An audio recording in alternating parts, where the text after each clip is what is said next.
He does that in the middle, and I think that's what really catches you and makes you go, oh, what the hell was that, you know? Nate Smith is one of the absolute kings of groove and feel. Like the emotion he puts into every single stroke and the dynamics and just the feel and the timing, the way he pushes and pulls in his playing is very, very inspiring. This is a guy I look up to a lot when it comes to groove and feel and just all of that kind of stuff. And he has some really, really cool licks and some really quick hands that he pulls out at just the right moments as well. So we're going to watch this video, Nate Smith Pocket Change. And as always, if there's something along the way that I feel like I can break down, something I can teach you guys, I will attempt to do so. But for now, let's just enjoy Nate Smith's impeccable pocket.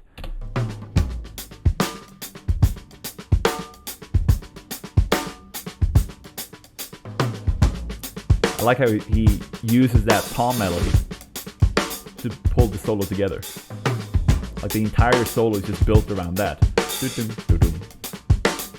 Here again.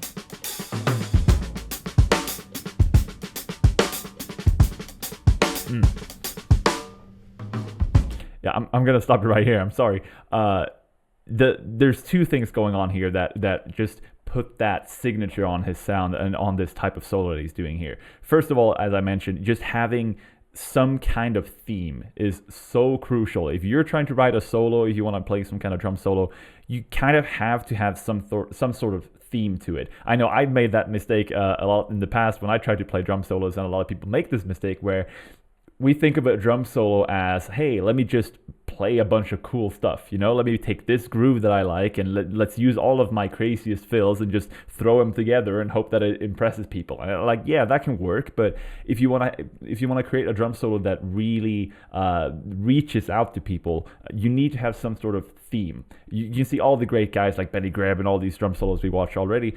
There's always some kind of melody or theme or like a story. It's basically storytelling, right? So Nate is doing exactly that here. He has a relatively simple beat, like it's just a shuffle basically that he's building this around, and then he has that tom melody, dun dun, every 2 or 4 bars or whatever. And then within that space, so like now he has the framework, right? He has the time signature, he has the tom melody that's repeating in a set interval, and in between that tom melody, he can play whatever the hell he wants, right? And it still works in the context of things because the listener has something to latch on to. So that's very, very important if you're ever trying to write a drum solo. So that's one thing I wanted to mention. The other is a lot of what gives him this kind of gives him this type of sound that he's got going on here is the fact that he's switching subdivisions within his shuffle. So let me explain. Let's listen to that again. Let's back it up a little bit.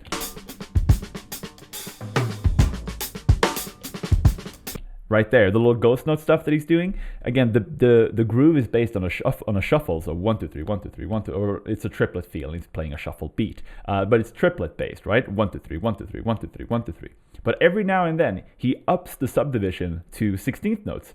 So you get 4 notes within that beat. So instead of being 1 2 3 1 2 3 1 2 3 1 2 3, every now and then he does 4. So 1 2 3 1 2 3 1 2 3 1 2 3 4 1 2 3 1 2 3 1 2 3 4 1 2 3 4. See what I mean? Like he speeds it up a little bit. That gives this entire style of playing that kind of push and pull where it feels like he's in time but he's also out of time. It's like that sloppy kind of it's like sloppy but still articulate, if that makes sense.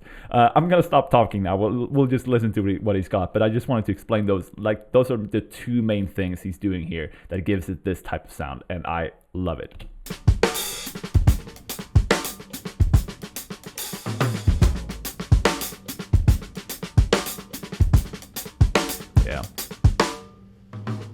Also using empty space, just stopping, not playing every note.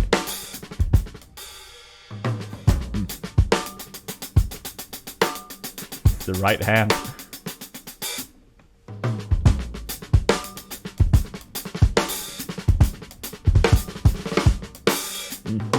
That's so good. Accents. Ooh! That was nice. I'm going to try to break that down. Let's see what he did there.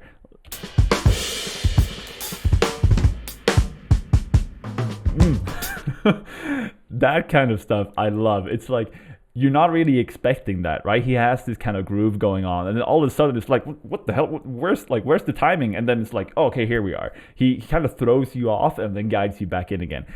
Give me a second. I'm gonna try to break that down and see exactly what he did there.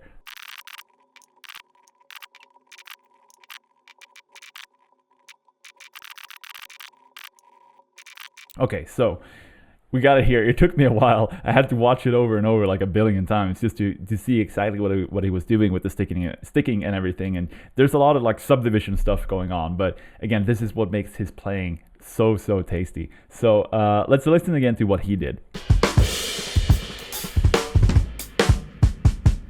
That's the whole thing. I wrote it out here. It's on a Guitar Pro. It sounds like this. It's a little fast, actually. Let me pull back the tempo. This doesn't have the feel. Again, he's putting in the micro timing, the little stretch and push and pull. The notation, like, it doesn't represent exactly what he's playing. It's like it's the right notes, it's the right subdivisions, it's the right sticking, but the human factor basically is what makes it sound good. So the Guitar Pro notation here does not sound as good as when he plays it. So again, listen to what he plays. And then he picks it back up with the tom phrase, which I didn't include. So the first beat of the bar here is him playing the groove and leading into it, and then here at the end he continues with the tom phrase. So the lick itself is this, right? So he starts off with 16th notes, then he does that little triplet thing. So he's basically doing 2 kick strokes and then a right hand on the floor tom, and then immediately a kick stroke after this little part right here. Like that little quick little thing. He does that in the middle, and I think that's what really catches you and makes you go, oh, what the hell was that, you know?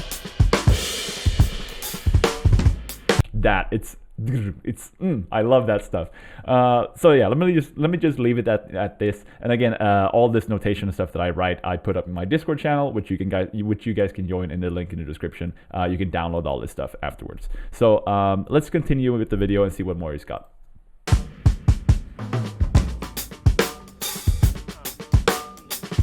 the little moans. Ooh. Stretching over the bar line. Nice.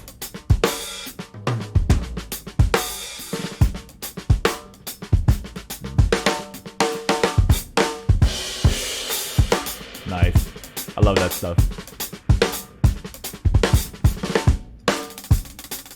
Ooh. The quick hands. Single strokes. Yeah, that's nice. Okay. Okay. Without getting too much into the weeds here, what he did there is basically called metric modulation. I don't know if we're going to get into that in this video. Otherwise, you can just Google it, metric modulation, and watch some video on it. But basically, he's using the triplets in this groove to kind of change the phrasing of the beat and make you feel like he's changing time signature, or rather than he's changing the tempo. But he's still actually in the bar and within the same time. It just he changes the feel of it basically. Let's leave it at that for now. Let's listen to that again. When people pull that off, it's so clean. It's not easy. Here, right? Yeah, that's so good.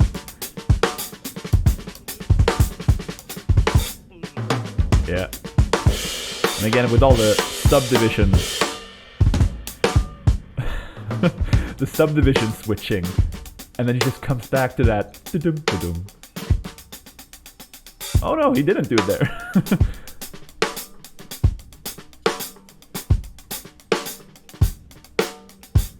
Okay. Yep. Oh, that's so good. Metric modulation again. What the hell was that?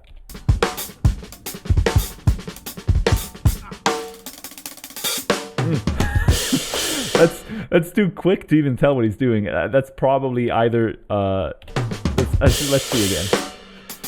Oh, did I miss it?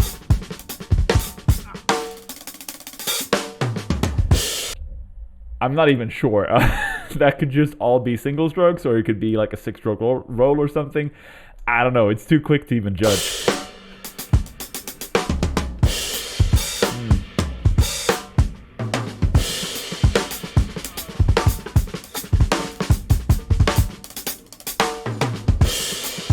This is so good, man.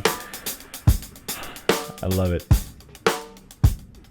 Metric modulation. Again.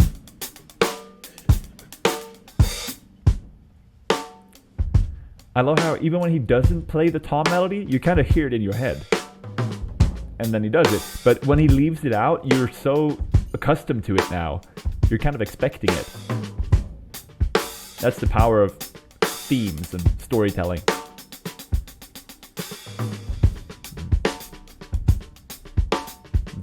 Dynamics. Oh yeah. That's so good. That's a pretty short video, but I made it long, right? There's a lot of things to talk about here. I think there's not, with this type of video, like he does a lot of stuff. Like he does a lot of intricate things within this theme or within this groove that he's playing.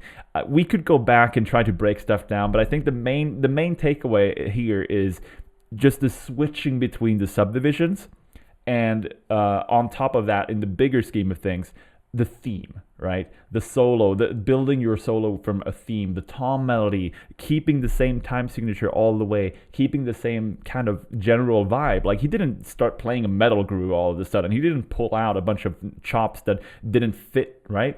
Everything he did kind of fit within this framework that he set up. So I think that's the real takeaway here, and this cool little lick as well that he did.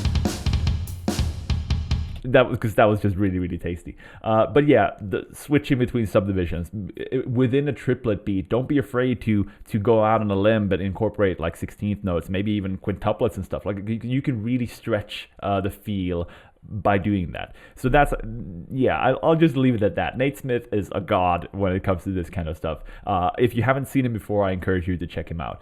So I will leave it at that for this video. I hope you guys enjoyed it. And like I said, you can download this notation in the description in my Discord channel, which you can also join for just general drum hangouts and drum talk. And you can also request videos there for me to check out. So thanks for watching, and I will see you in the next one.